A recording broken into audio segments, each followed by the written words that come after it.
Bonjour, donc nous allons continuer notre livre sur le maths complexe. C'est un wikibook. Alors on va dans propriétés et applications, matrice. Donc j'ai repris toutes les vidéos sur l'initiation, en gros sur le programme. Donc là on a commencé par copier une matrice. Alors on s'est arrêté ici, copier A et B dans AB. Alors là, c'est une copie qui permet de créer un système d'équations. Alors, on a vu dans la vidéo 1, enfin au départ, c'est pour la création de systèmes d'équations. Donc, il faut initialiser le programme, la matrice avec cette fonction, parce que la fonction de base n'initialise que pour une matrice. Alors que dans un système d'équations, il y a deux matrices, il y a A et B. D'accord? Alors, c'est cette fonction-là qui fait le travail. Alors là, vous avez les indications. Alors, I pour initialiser, ABR row, donc le nombre de lignes du système, c'est donc ici. Le nombre de colonnes de A, ici il y a donc le nombre de colonnes de A, et le nombre de colonnes de B, c'est ici le nombre de colonnes de B. Donc ici on voit que c'est une matrice carrée puisqu'elle a le même nombre de lignes et le même nombre de colonnes. Ça c'est pour A, et ça, la dernière information ici c'est le nombre de colonnes de B. Voilà. Donc là, on a la fonction qui permet de créer un système d'équations. Et naturellement, une fois qu'on l'a créé, il faut le remplir. Et c'est nous, aujourd'hui, c'est la fonction copie dont on va étudier le travail. Alors c'est copier A et B dans AB, tout simplement. Donc on rentre A, on rentre B et on obtient AB. Donc on va voir ça.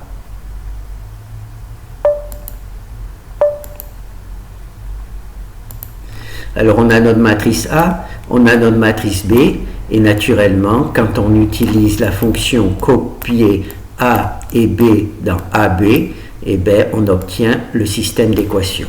Voilà. Donc là, c'en est un autre.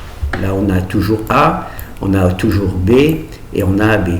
Bien entendu, B, là, il n'a qu'une colonne, mais il pourrait en avoir plusieurs. Donc ça, c'est bon. Oh, ben, on peut le faire, par exemple, on peut mettre AB 3 colonnes. Alors, est-ce qu'il faut... Donc là, j'ai rajouté 3 colonnes pour AB. Hein. Là, c'est la création aléatoire de B, il aura 3 colonnes. Bien entendu, il faudra mettre aussi 3 colonnes AB. D'accord, c'est les deux trucs. Alors en règle générale, quand on en est à ce genre de travail, on ne travaille pas tout à fait de cette manière. On fait un define. On fait colonne de B. Voilà. Et on dit 3 colonnes. C'est 3. Pourquoi? Tout simplement, si je fais ça et je remplace le define ici par ici, voilà. Si je veux 4 colonnes, bah, je vais vous le faire. Donc là, il y a 3 colonnes. Voilà. Donc là, il y a A, et A, il a 3 colonnes. 1, 2, 3. Et là, on a notre système AB. Et pourquoi je vous propose ce travail? Parce que si on veut 2 colonnes, on change juste 2. Et là, immédiatement, le changement se fait pour l'ensemble du programme. C'est pour ça que dès qu'il y a un changement comme ça de ce type, il faut créer un define. Alors normalement on sépare les define des include comme ça, et donc là on sait que c'est le nombre de colonnes de B. Là je suis passé à 2 colonnes. Voilà. Maintenant AB n'a plus que 2 colonnes. Voilà. Maintenant on peut faire une colonne.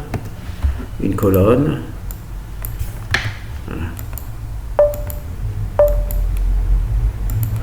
Voilà, B n'a plus qu'une colonne.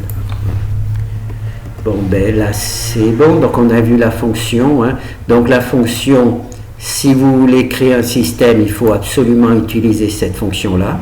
Hein. Et donc cette fonction-là, on l'a vue ailleurs, hein, parce que c'est une fonction d'initialisation. Et là, c'est la fonction copie que l'on étudie aujourd'hui, c'est-à-dire copier A et B dans AB. Voilà. Et dans les arguments, il y a A, il y a B, et il y a le système AB. Alors maintenant, c'est copier A, et donc là c'est dans le sens de A et B dans AB, et là c'est dans l'autre sens. Vous allez comprendre. Maintenant, on a déjà le système qui est créé. Voilà. Alors, il faut le lancer pour que ça montre, ça sera plus facile. On a déjà notre système AB, hein, il est déjà construit. Ce que l'on veut d'abord, c'est récupérer A, d'accord? Et ensuite, ici, c'est récupérer B. Alors, pour récupérer A, c'est copier le A de AB dans la matrice A. Et ici, c'est copier le B de AB dans la matrice B. Voilà. Donc là, on récupère B et là, on récupère A. A et B pouvant avoir des tailles différentes. Voilà. Donc, ici, c'était copier A et B dans AB. Et là, on récupère, si on a déjà eu le système tout formé, on veut pouvoir, par exemple, découper A ou bien découper B. Et ce sont ces deux fonctions qui font ça. Qui fait ça. Alors là, c'est un travail particulier. Alors c'est copier la sous-matrice AB de A. Voilà, je vais vous montrer exactement. Donc là, c'est un travail particulier quand on résout un système. Quand on résout un système dont A n'est pas carré. Alors là, on a un système, donc là il y a alors une colonne, deux colonnes, trois colonnes, quatre colonnes, et il a 4 lignes. C'est pas de chance, c'est pas de chance. Il aurait fallu que A ne soit pas carré, ben là il est carré. Donc je veux résoudre ce système. A il est carré, d'accord? Donc là c'est pas trop mal, là, A il est carré. Donc il suffit que je calcule le déterminant de cette matrice pour savoir si ce système a une solution. Si le déterminant n'est pas nul, ça veut dire que ce système a une solution unique. D'accord? Donc là, il n'y a pas de problème, puisque la matrice A est carrée. Hein, on voit, il y a 1, 2, 3, 4 lignes et 1, 2, 3, 4 colonnes. La sous-matrice, malheureusement, là, ne sert à rien. C'est pas de chance. Voilà. C'est ça que j'aurais aimé. Donc là, on a une matrice qui est une matrice A qui n'est pas carrée. Là, c'est évident, elle n'est pas carrée, puisqu'elle a 2 lignes et 1, 2, 3, 4, 5 colonnes. Donc là, la matrice A n'est pas carrée. Alors moi, je veux savoir si je peux résoudre ce système. Alors la méthode la plus simple, c'est d'en calculer le déterminant. Comment est-ce qu'on calcule le déterminant d'une matrice qui n'est pas carrée? Question 1. Alors, pendant des années, j'ai cherché. Et bien, tout simplement, on crée une sous-matrice, on compte le nombre de lignes de A, 1, 2, et on récupère le nombre de colonnes nécessaires pour que la matrice soit carrée. Donc, c'est cette sous-matrice qui permet de calculer le déterminant. Et si ce déterminant n'est pas nul, ça veut dire que la matrice a au moins une solution. Elle peut en avoir plusieurs, mais elle a au moins une solution. Alors que si le déterminant est nul, la matrice n'aura pas de solution. Alors c'est cette fonction-là, elle copie dans AB une sous-matrice qui s'appelle AA et qui a le même nombre de lignes et de colonnes, donc une matrice carrée, c'est tout simplement celle-là. Et on va travailler sur cette sous-matrice comme si c'était la matrice A principale. Mais comme la matrice A principale, elle n'est pas carrée, on ne peut pas calculer le déterminant, mais cette matrice-là, cette sous-matrice qui a le même nombre de lignes que de colonnes, on peut en calculer le déterminant, et donc ça peut nous donner des informations pour résoudre ce système. Voilà. Là encore une fois, on a une matrice qui a 3 lignes et qui a 4 colonnes. Donc, si je veux savoir si je peux résoudre ce système, la méthode le plus simple, c'est d'en calculer le déterminant. Mais comment calculer un déterminant si la matrice n'est pas carrée? Eh bien, on utilise cette fonction qui va récupérer une sous-matrice, c'est-à-dire une matrice qui aura 3 lignes et 3 colonnes. Et là, on peut calculer le déterminant, et le déterminant pourra nous donner des informations sur la résolution du système. Voilà. Donc, c'est la fonction copie une sous-matrice de A, on a A, on copie une sous-matrice de A qui a le même nombre de lignes que de colonnes. Voilà, ça c'est un petit utilitaire qui sera utilisé régulièrement. Alors maintenant, on va copier une matrice avec la ligne de 0. Oui, la ligne 0, c'est ça. Pourquoi? Dans la ligne 0, il y a l'index. Voilà. Vous voyez, là, j'ai ma matrice A. Là, je l'ai imprimée avec sa structure. D'accord?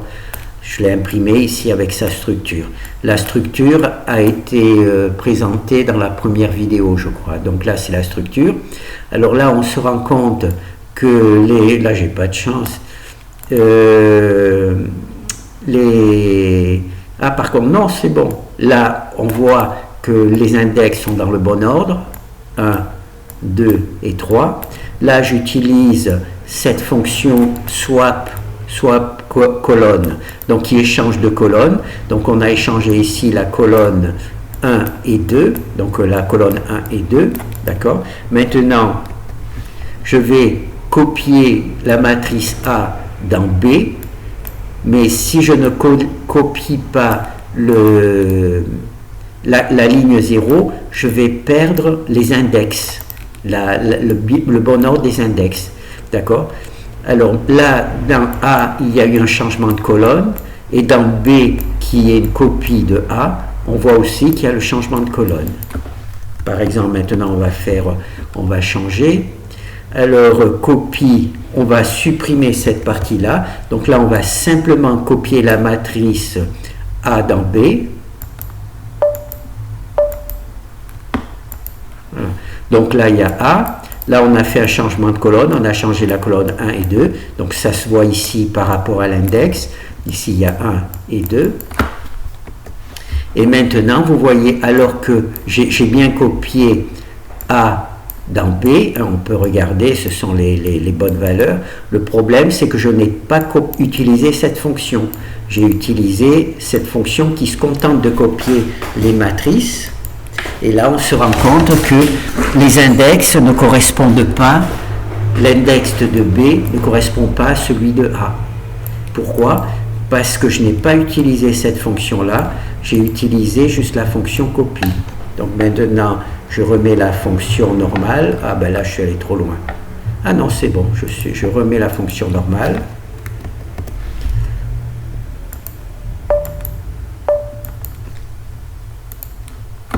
Donc là, on a échangé la même manière la colonne 1 et 2. Donc l'index, ici c'est 2, ici c'est 1, alors que là c'était 1 et 2.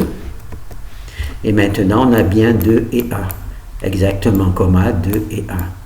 Parce que là, de nouveau, j'ai utilisé cette fonction-là qui copie la ligne 0. Voilà. Voilà. Elle copie with avec la ligne 0. On copie A et B avec la ligne 0. J'aurais pu marquer avec l'index. J'aurais pu marquer l'index. Ça aurait été plus précis puisque on copie juste l'index. En fait, on ne copie pas toute la ligne 0. Donc là, c'est bon. Alors maintenant, ce qu'on va faire, c'est qu'on va copier la ligne 1 dans la ligne 2. Pardon. On va copier dans la même matrice la ligne 1 et la ligne 2. Donc on va voir ce que cela correspond.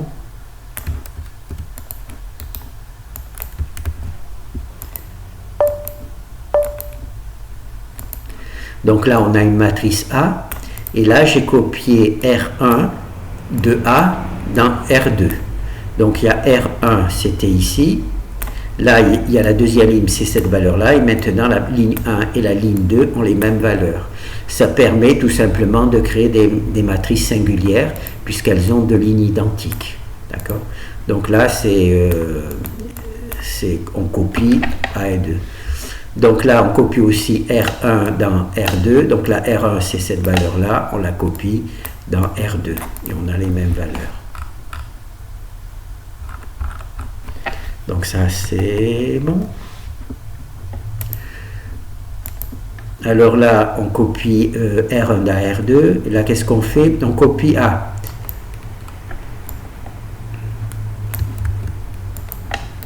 Là, c'est exactement la même fonction.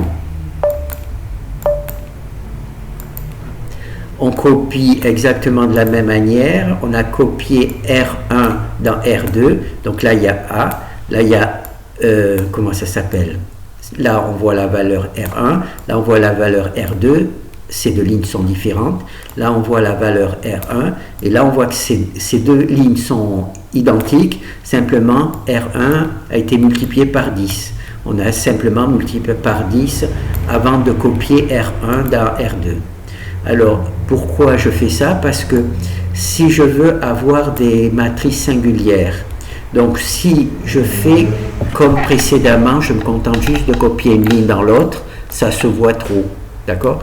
Là, pour vous montrer l'exemple, j'ai choisi 10 pour vous montrer que c'est bien visible, c'est-à-dire qu'on voit 64, 640, 94, 940. Maintenant, je vais un petit peu modifier. On voit ici qu'on copie R1 dans R2, hein, mais avant, on le multiplie par un nombre complexe. Donc là, j'ai choisi 10, mais si maintenant je mets 3 et 2, par exemple, et que je relance, voilà, et bien ces deux lignes, j'ai bien pris cette ligne-là, je l'ai bien copiée ici, simplement je l'ai multipliée par quoi? Par 3, le nombre complexe, 3 plus 2i. Voilà, j'ai multiplié par 3 plus 2i. Et bien entendu, et bien là on reconnaît, on ne peut pas savoir que ces deux lignes sont en fait comment on dit, multiples l'une de l'autre. Voilà. Et donc, en fait, si je calculais si c'était une matrice carrée, si je calculais le déterminant, il serait automatiquement nul, puisqu'il y avait, en fait, il y a deux lignes identiques. Hein, ces deux lignes sont identiques, simplement l'une est le multiple de l'autre. Voilà, il y a simplement un multiple de trucs. Voilà. Donc ça, c'est une manière un peu de cacher le fait que pour avoir une matrice singulière, je copie une ligne dans une autre, hein, c'est ce que j'ai fait ici, mais pour le cacher, je le multiplie par une valeur, hein, et de cette manière, on ne voit pas que, si la valeur est bien choisie, on ne voit pas qu'en fait, ce sont juste multiples l'une de l'autre. Voilà, c'est une manière de calculer, de mettre des valeurs, de créer des matrices singulières. Et là, c'est une fonction un petit peu différente.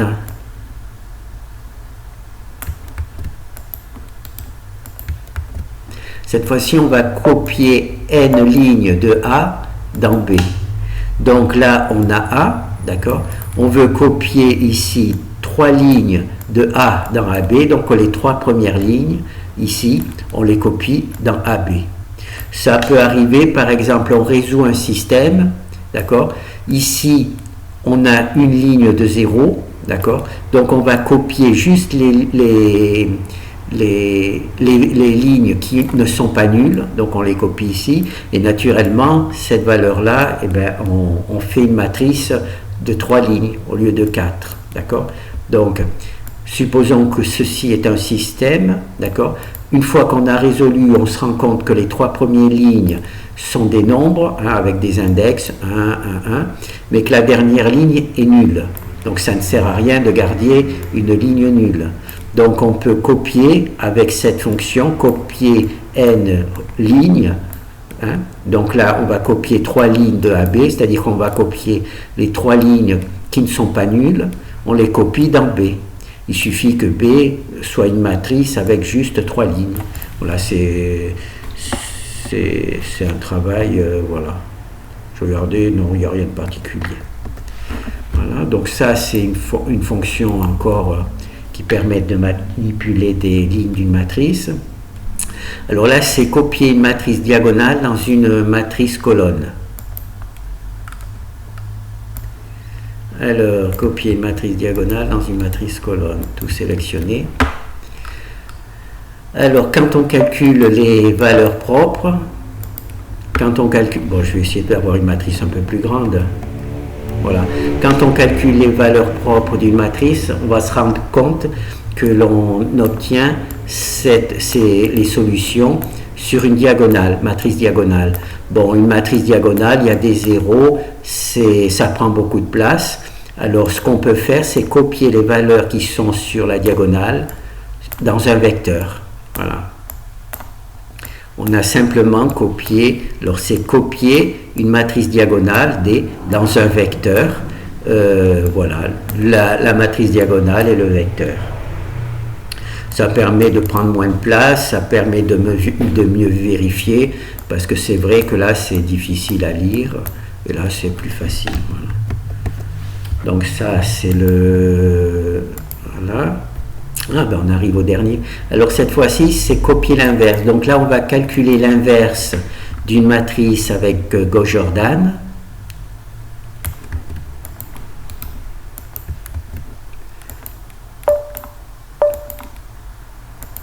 Alors là on a une matrice dont on veut calculer l'inverse. Là on a la matrice B séparée qui est la matrice identité. Alors, on construit un système AB avec le A et le B précédent, d'accord? Et quand on résout la matrice, quand on résout le système, là on a un système AB, hein. D'un côté il y a la matrice de A, de l'autre côté il y a la matrice identité. Quand on résout le système AB, s'il est inversible, dans la première partie, dans l'ancienne matrice A, on obtient la matrice identité, hein, la matrice identité. Et dans la deuxième matrice, c'est-à-dire la B, on a l'inverse de A. Voilà. Donc là, il y a la vérification qu'on a bien le truc. Et là, c'est cette fonction qui copie l'inverse de A dans l'inverse de A. Donc on a un système AB et on récupère simplement, puisque pour calculer l'inverse, l'inverse est dans le système AB, et naturellement on ne va pas conserver le système AB. Nous, ce qui nous intéresse, c'est juste l'inverse. Donc il faut sortir cette matrice-là du système. Donc c'est cette fonction-là qui copie l'inverse de A dans l'inverse de A. Donc là on se retrouve avec une matrice qui s'appelle inverse et qui n'a que les coordonnées de l'inverse sans la matrice identité. Voilà. Alors là, je fais une grosse erreur de programmation, puisqu'en fait, j'ai déjà une fonction qui copie le B de AB dans B. Là, ça serait l'inverse. Donc je vais le sortir et je vais neutraliser là. Donc là, j'ai créé deux fonctions qui sont identiques. Simplement, une, elle s'appelle copier l'inverse de A dans A. Et là, c'est copier le B de AB dans B. La B, c'est l'inverse de A. On va déjà vérifier si c'est bien. Voilà, donc là, on a toujours A. Là, on a B, c'est la matrice identité. Ici, on a créé le système AB. Ici, on l'a résolu avec la fonction Gauss-Jordan. Hein. On voit ici, le A a été transformé en une matrice identité, et ici, on a l'inverse. Donc on peut vérifier avec Octave qu'on a bien l'inverse. Alors Octave.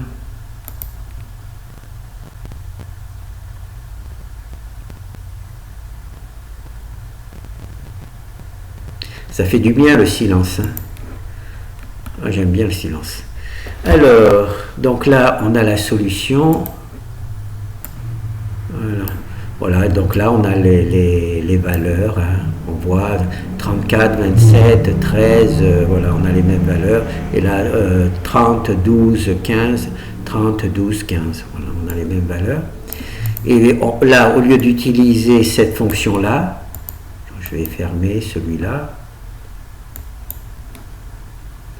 Voilà.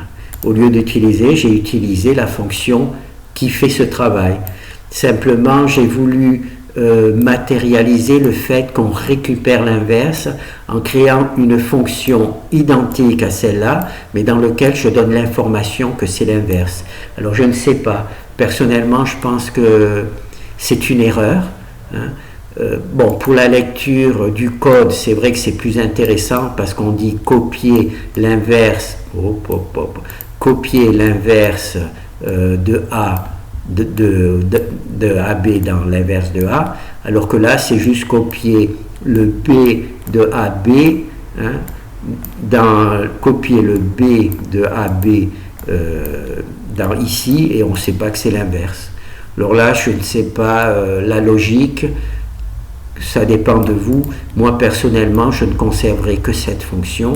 Mais enfin, comme je l'ai écrite, actuellement, je la conserve. Mais peut-être que à la première occasion, je la ferai disparaître. Parce que c'est deux fonctions qui font exactement la même chose. Simplement, celle-là donne dans son nom une information supplémentaire, c'est-à-dire qu'on récupère l'inverse de A. Voilà. Bon, ben, je pense qu'on a vu tous les trucs. Oui, on a vu tous les trucs. Donc la première vidéo a travaillé sur ces fonctions. Et là, on a vu la deuxième vidéo où on a vu le travail. Voilà. Bon, ben, très bien. Merci.